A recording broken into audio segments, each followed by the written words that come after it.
Good morning. Goeiemôre. And good morning to a turmoil start for 2026. It was an up and down year so far, and we're only in January. So, yeah, we had a lot of different issues in the country already. And, yeah, it's day 29 of the first year. Yeah, So, sad things that happened with the sad things, landslides. landslips, evacuations last night as well, all over. But, yeah, let's talk about something else. Yeah. What are we talking about this morning? Today we're talking about what success really means after immigration. Before immigration, I think most of us define success financially, but after immigration, that certainly changes. Financially, like the big car, the big house. You made it. Not the big wife. You made it financially. Okay. Yeah. And after immigration, that definitely changes. Things change. Things Yeah. change a lot. So after immigration, what does success look like? And you got to think about it for yourself as well and make up your mind if we are right or if we are wrong. Please pop us any questions and suggestions and shout out if we missed something. So what do you think success look like? I think success can be defined by many things. How you integrate it into New Zealand. Or do you have friends? Have you actually been able to make a sustainable living for yourself in a different country? Yep. That's a big thing. That's actually a big thing. And it's not about making $10 million a month or whatever. It's having enough money to survive. Yeah. And sometimes people don't survive because it's their own fault. Yeah. They do a few stupid mistakes. Yeah. And I mean, a lot of other different stuff can make your life a life for you. Yeah. It doesn't have to be all about money. I think in New Zealand specifically, there are so many things that can add to a very good life, and it doesn't cost you a lot of money. So this is more about how you were able to integrate into the country, and if you are really happy, how you made yourself happy and made New Zealand feel like, okay, this is home. The big thing that I see success as in New Zealand, except the financial side, because that's in the area that I work. Yeah. I think any father or mother that takes their children to the garden gate and can leave them there and they can walk on their own to school, that is the beginning part of success. Yeah. They're safe. And I'm just talking about kids now. There's a ton of other stories that I can tell you regarding that. And there's a lot of things. It's a mindset thing as well, where you're successful to be able to change yourself as to the point where you are now feeling like New Zealand is your home. Where you adapt to the society. Yeah. Or do you still refer to home and back home all the time? Or is New Zealand now your home? And that takes a time. And a lot of people that I hear and talk to about, they say in about their second year, then suddenly the bulb goes on that home is not there across the sea anymore. Yeah. It's here where you make it. Yeah. So for me, it was that very first day I got on the plane, I was going home. Yeah. I was going to New Zealand. So. And the thing is, it's not always easy because you have to keep to your values and your own identity. Even if you're learning new systems and learning a new culture and new humor, you still have to stay authentic to yourself. And the other thing is, you can't stay so authentic that you're not going to learn this new culture and new humor and everything else. You have to learn this in order to adapt. Yeah. And immigration changes you. Yeah. It does. And it's actually so nice if you sit back after a few years and you look back at who you were when you came here. Still that mind thing about, I have to have so much money. I'll have to live in this beautiful house, have the must-haves. Yeah. The biggest and the most expensive car. And sometimes you feel that people won't accept you for who you are if that is not what you have. Yeah. Unfortunately, that's one of those things. And in New Zealand society, you can get You can't get by without having the grandest car. You can't get by without living in the smartest house. You can't get by without having a ton of credit card debt. Because that is what South Africans think, they must live on debt. I don't know why. And I think if you go and sit down and you think about the things that we are talking about this morning, and you always thought, I didn't make it, I wasn't successful in my immigration story. And you just go through the points, you'll actually see in the end that actually you were successful. And if you can open your fridge this morning and there is food in there, you're a success story. Yeah. Yeah. If you can see your kids are happy this morning and they look forward to going to school. I know most kids, they're not going to school today. Sorry about that. when they go to school and they're happy, you made a success. Success is not always money. Yeah. It's more than just money. Yes, money does play a role here. Yeah. But we're not going to talk about that this morning. No. So socially and within the community, how would you define success? I would think if you can walk into your house tonight after work and you can say hi to your neighbor and your neighbor says hi back. Yeah. They don't hate you. Yeah. And you say hi to the other neighbor and he hates you a bit. That's probably successful. Yeah. I think it's probably to the point where you are comfortable in starting a conversation with someone. And that takes time, unfortunately. It does. Some people have got the gift of the gap. We were talking about that yesterday. Somebody, one of the advisors went to Ireland to kiss the Blarney Stone. So you know what all that's. And so I asked him, is he talking easier now? He says no, not yet. So, but the big thing is some people just can run their mouths. It is like that. And walk into a room and just start conversation. And sometimes those type of people is not giving you the best conversation of your life. But if you can walk into a room and have a conversation with somebody and it's meaningful. Yes. You don't have to tell them how bad life is for you or how good life is for you. Just a meaningful conversation. Just a conversation. Yeah. I think that in itself is already success, because it is hard when you come from a different country. You kind of feel a little bit isolated and you kind of a little bit scared a little bit of speaking with your Afrikaans accent. They let you feel a bit isolated. Yeah. It's a fact. The Kiwis are different people. They sometimes like to, I don't know if it's just their culture that they, how can I say, a bit holding back. They are very if that is reserved, that's a nice word, reserved. Yeah. But I mean, then look for a different culture in wait, there's more. Okay. Once you've broken that barrier, once you've broken the barrier with that specific Kiwi, the conversations that can flow out of there is normally very good. Yes. If it's the right person. You also get Kiwis that saying a lot, meaning which nothing. Goes for every culture. But I've spoken to a few of them and I had deep, meaningful conversations which made me feel better at the end of the day. Because that is what conversation is all about. Yeah. So you've got to feel better after the conversation, except if you're in a fight. Yeah. And then you just got to say sorry if it's the wife. And I think if you were able to make yourself some friends in your new country, that is success. And I don't care if it's Kiwi friends or South African friends. Doesn't matter. You need to start building your group, your people. Because let's face it, when you're small, when you're little, it's easy to make friends, or it's easier to make friends. But the older that you get, the harder it gets. Because you're kind of more reserved and you guard yourself a little bit more. Because at 5 years old, you just go and say, let's go and play. And everybody's with you. So it gets you harder. say that at 30, they think you're weird. So even if you were able to make one friend, that is already success. And if you can, that day, I also think success, let's talk about financially. I just want to touch a bit of financial. Yeah. I'm not saying the most expensive car, but if you can buy your car either cash or the day that you've paid off that car. That's success. That's success. You say, oh, I've done it. Yeah. And I've done it. And the same with when you buy your first house. I know this is back to finances again. But now you've got your own castle. That's your castle for your family. Yeah. And this is where, even if you don't have a family or you're in the same sex relationship, it's still a significant day in your life.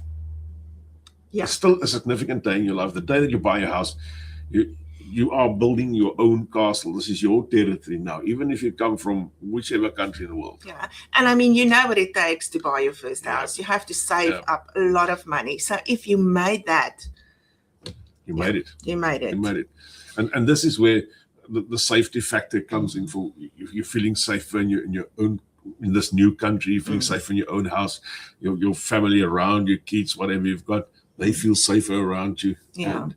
And I think within your family, if you were able to help your kids integrate into the new society and into the new school system and learn how things work with an open mind, and kids tend to take things that you say very seriously. So be very careful what you say at home. Even if you doubt the school system, don't say it out loud, because you will make them negative. And that's all that they're going to talk about. They're just going to tell everybody, oh no, it's not the same as in South Africa, and we don't do as many work and whatever.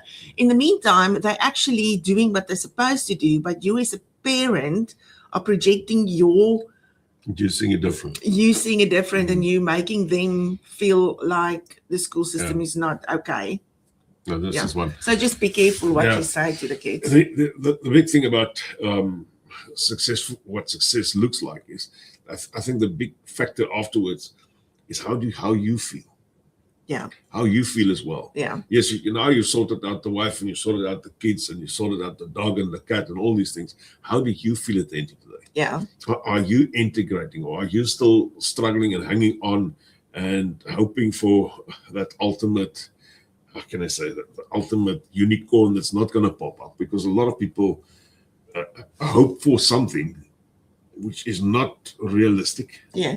And sometimes you got to break down what you're hoping for into smaller parts and just begin from there and build up. Because if a lot of people walk into this country and think, oh, I'm going to be the CEO of this company, and they see the company's got 5 people. and that's it. And they have run a team of 200 people. I listen to all of these stories every day. And how bad is this country? And yes, I'm only ahead of 5 people.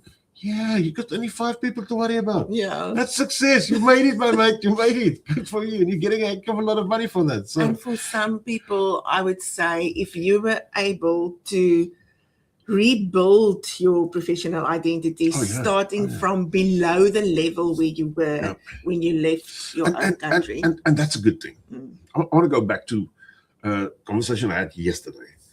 One guy saying to me, South Africans disappoint him sometimes because once you talk to them, they say they can do everything.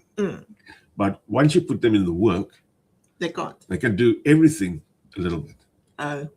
So those guys will say, yes, I can do this, this, and this.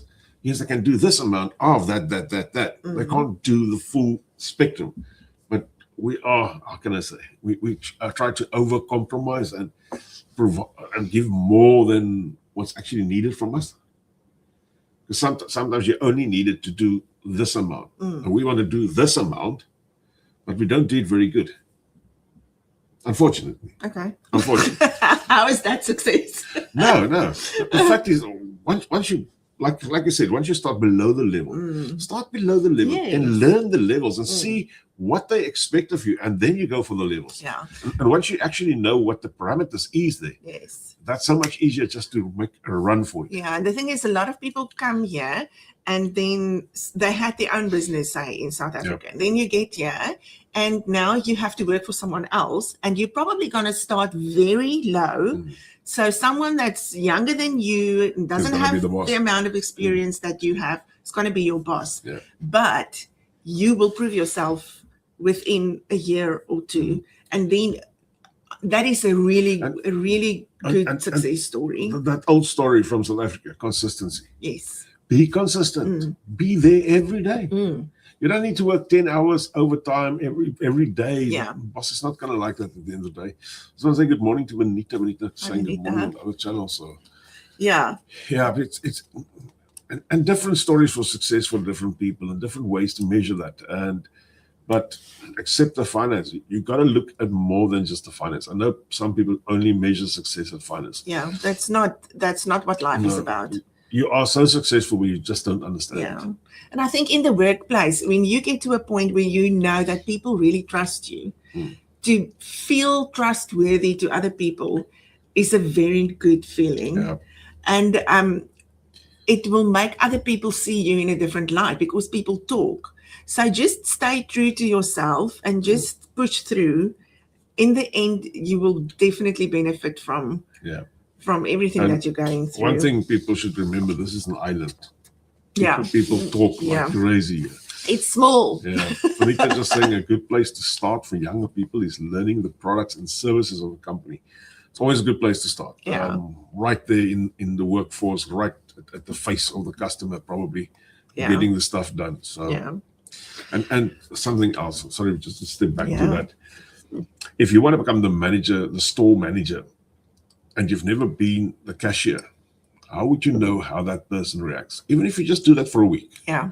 Go and see what's the problems of that person. You cannot address those people's problems if you don't know what they're going through. Yeah. And that's also part of the success, the way that you handle yourself around other people. Yeah.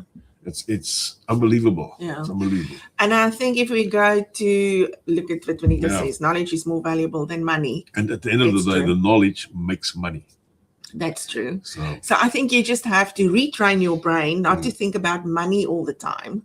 And if you stop converting your New Zealand money to South African money, then you have already been very successful, because that is a very difficult thing to do. It takes a mind shift. Let's be quite frank. It takes a mind shift. Yeah. Even 2-3 years down the line, I was thinking, Sometimes. yes, I would never pay 1,000 rand for this, and then it costs $100 here.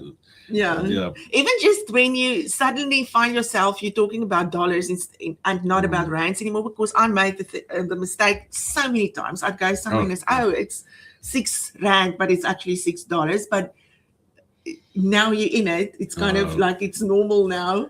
That already shows you that you've kind of integrated a little bit. Yeah. And the big thing is you need to integrate. You need to make a success of that. Yeah. Otherwise, you are going to be unhappy. So, and unhappy means also you haven't been successful. No, you can't be unhappy. It's the most terrible place to be. I've got a whole list of stuff. Yeah, I think if we're talking about successfully emotional and mentally, what success means, what it looks like after immigration is when you've accepted that you can be happy and grateful and still grieve and miss your family, and you don't have to give up the one to accept the other one. It's normal to grieve. And I mean, I've been here how many years, and still some days you really miss your family and you really wish that you could be with them, but it doesn't mean that you're not grateful that you're here. So don't think that you have to get rid of the one feeling and adapt the other one. It is possible to have both. You can be happy and unhappy. It doesn't make you unhappy when you miss someone. It is a mind thing, and it is difficult. It's really difficult. And some people can't get over that. So they kind of stay in that, I miss home and I miss my family, and they just can't get over that hurdle. Yeah. And that is what makes it really difficult. And it stuffs around to the grey stuff between your ears sometimes. Yeah. And the other thing is letting go of timelines and comparisons. Maybe you gave yourself a timeline when you immigrated and said, in 2 years' time, I want to buy a house, and now it's not possible. That's an important timeline to have. Not only the house, I need to get my residence within this period of time. It's important to have these timelines, but I do hear what you say of comparisons, letting go of comparisons. Yeah. You can't compare. And what people what you do, had versus what you're having now. That's the thing. So many people would, and I hate those conversations. In South Africa, we had a game farm and we had a river house. My hair like this. No, it's not South Africa anymore. So just get rid of what was and be grateful and thankful for what is, and try to make the best of that. Yeah, it is. And sadly, some people never get over this. Yeah. Never get over this. And I actually feel for those people. But you have to adapt to the new country. You have to. Otherwise, you are going to be here inside. It's going to be not good. Oh, you're going to be And then also another thing is managing the guilt, because you feel guilty. if you're a child and you move away from your parents, you're going to feel guilty. If your parents are moving away from your children, you're going to feel guilty. I just want to say something about feeling guilty. You'll find suddenly that family members in South Africa now phones you. Now you become the cash cow now. Remember, it's not guilt. You can say no. I know people whose family they've basically never had any dealings with in South Africa now suddenly phones them every weekend and they need money for this and money for that.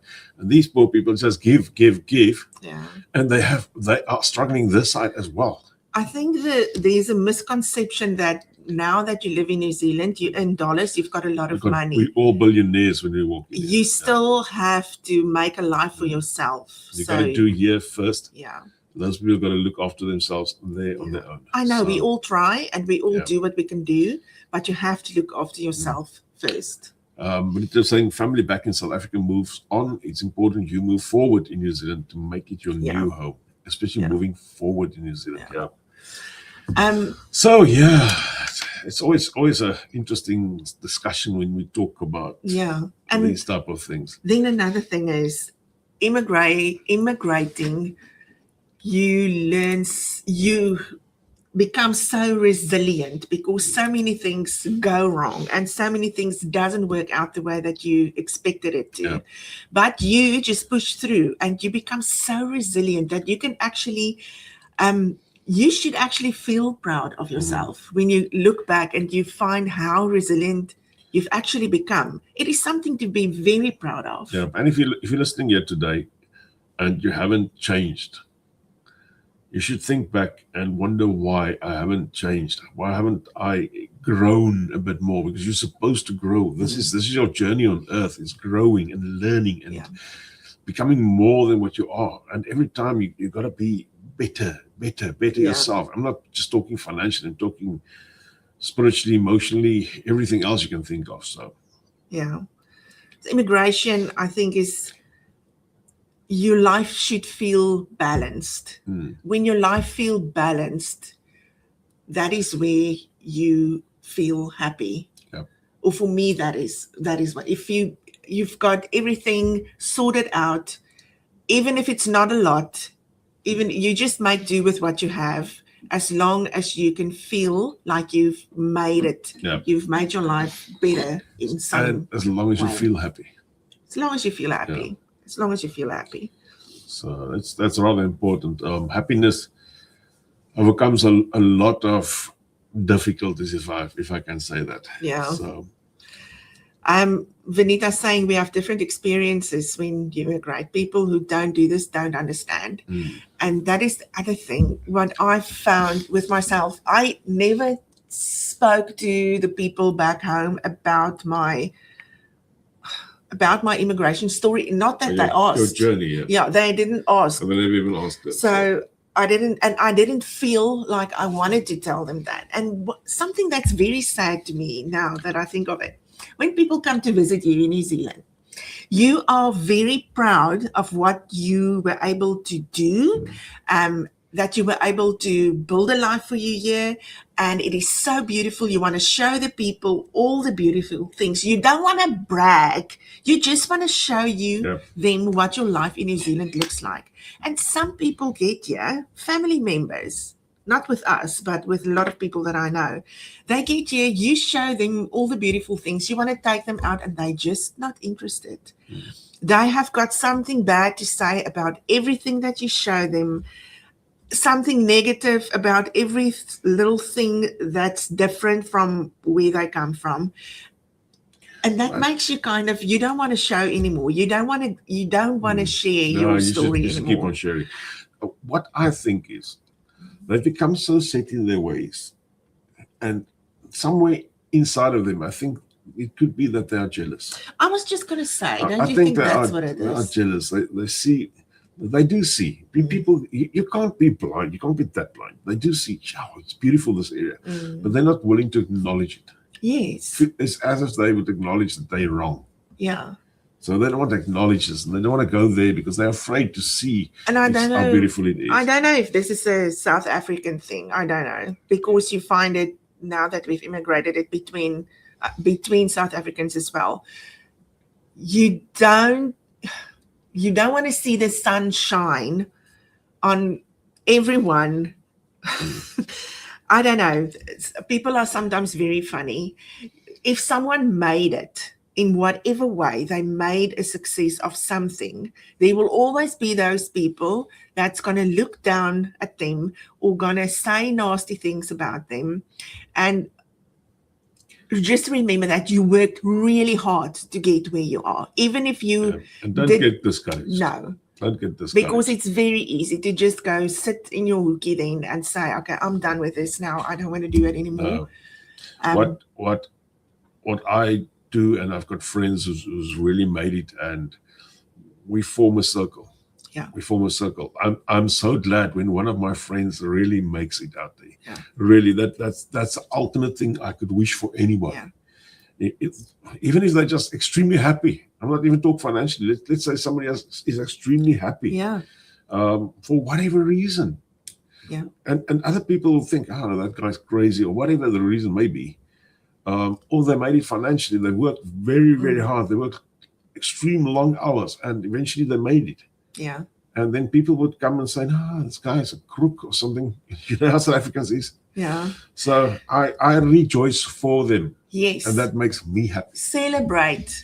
Yeah, celebrate the small wins that everyone has, because it is so important. And we're supposed to be there for each other. And that guy, when I hear one of my friends bought a house, I send a bottle of champagne. I will send them cookies or shit, anything, just to say, wow, you've done it. It's so important. Even if they owe $1 million on the house, and that's the thing nothing. that we most celebrate in New Zealand or in any country, I suppose, when you've immigrated, is when someone get their residence. It is like the biggest party when they get their citizenship, because it's a huge win. Yeah. It's a huge win. The problem is, I'm going to read that over Nita now. The problem is, if you tell this to somebody in South Africa, I've just received my citizenship. This is a what? Whatever.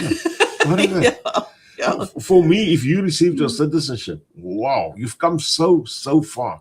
You, in my eyes, you've made it. I don't care how much money you've got in the bank. No. In my eyes, you've made it. Once you get your residence, this is the first time that I think, wow, you've made it, because that's such a big step. It's such a big step from going to being a person who's got no real home here to being somebody who's got the right to stay. Yes. And that is such a magnificent leap. Yeah. And then you got to do the time to get permanent residence. Yeah. And sorry guys, I'm not an immigration advisor. Let's be quite frank about that. And thereafter you got to do some more time, and then you can become a citizen of this beautiful country. And that is another massive step. It is such a big leap, and sometimes I forget that I'm already into this process and been here for a while. And why we celebrate that is, you know, what that person has been through since the day that he decided to immigrate. The journey it starts way off before you even buy the plane and ticket. It is hard. It is hard. Benita's saying people back home don't realize the sacrifices we've made without family support and social circles. Yeah. That's very true. It is a very lonely journey at first, until you find your people. Yeah. It is a very lonely journey. You can't share it with people back home because they don't get it. They don't understand what you're going through. And Ron Lauren is saying very true. What you're saying is a huge achievement for a lot of people. The one thing people sometimes forget about, these days, if you become a resident, if you become a permanent resident, it's not a cheap exercise, point one. So some people has to save a lot of money before they can even, they basically double the prices. Yeah. So that cost has gone up tremendously. It costs you a lot of money that you can have spent on something else. So now you're putting this money into your future. Because getting from resident to permanent resident to citizenship, that's your future, and your future for your partners, your future for your children. And you know, not even that, the money that it costs you, the citizenship, and not that so much, but an investment. Yeah, but it's a lot of money, and you have to be very resilient to save up the money for your residence, because it is a lot of money. So I'm going to ask you one question just before we leave. What's the time? Oh, it's almost time. Man. At what point did New Zealand start to feel like home for you? I was a total opposite. I wanted to leave South Africa. I wanted to leave. I knew I had to leave just to be. Yeah. And once I've reached here, I think the time that we got our first rental, that was about 2 months. And the time that because in our first rental, there was always kids walking past. I always thought they were going to be robbed or kidnapped. And once I realized that those kids can walk past, they are safe, I think that's when I felt that I belonged here totally. Okay. So that was way back in the beginning. I said within the first 3 months, I was for many people, like for me also, there is it's like a switch. Yeah. The one day you're still kind of on this side, and then it's like a switch just goes off, and it's like, this is home. Yeah. And the one thing, although I switched over to New Zealand being my home very early in my journey, yes, I did have a lot of struggles. I struggled to understand the way that the Kiwis even talked. There's a lot of things that I still, for about 2 to 3 years down the line, so it wasn't an easy transition for me. For me, the transition came slow, yes, but I quickly adapted and decided this is where I wanted to be. So Anita's saying when she found a good workplace, and that's when she started to feel settled. For me, I went back to South Africa after a year, a little bit less than a year, to visit my daughter with the birth of the second child. And in that time is when that mosque shooting took place. And when I woke up in the morning and I saw that on Facebook, and you let me know, that switch went off. And I immediately, it was so weird. I felt in myself, I want to be with my people. Yeah. And in my head then, my people was in New Zealand. So it was like a switch, and the people in New Zealand, I was feeling for them like it's my people. That's when that switch went off in my head. Even with this, the problem with the people that died now at the Mount. Yeah. For me in South Africa, it would have just been, because dying in South Africa is such a normal thing. I wouldn't have had a lot of empathy, but I actually have so much empathy. I do wish we could have done more, but normal citizens weren't allowed anywhere near. Yeah. So just feeling like the people in New Zealand, doesn't matter where they are, that they feel like they are our people. Yeah. Or they're my people. Even if we struggle to understand them sometimes. Even if we don't know them. If something happens in New Zealand, it is like it's affecting you as well. I think we've got that empathy for each other. Doesn't matter where you are in your journey. If you were able to get to New Zealand, you were already successful. Yeah. And never stop growing. Never stop growing. Yeah. Learn. Educate yourself. Grow. And become a better person. Yeah. All right. That's us. Okay. Next week, same time, same place. Yes. I just want to say something quickly, Darlene. I thought you were going to do that. Yeah, Darlene, I fixed the painting. We had a complaint that the painting at the back wasn't. It was crooked. I saw it, but I just couldn't do anything about it. But I did something about it. So the painting has been fixed. All right, guys. Bye. See you home.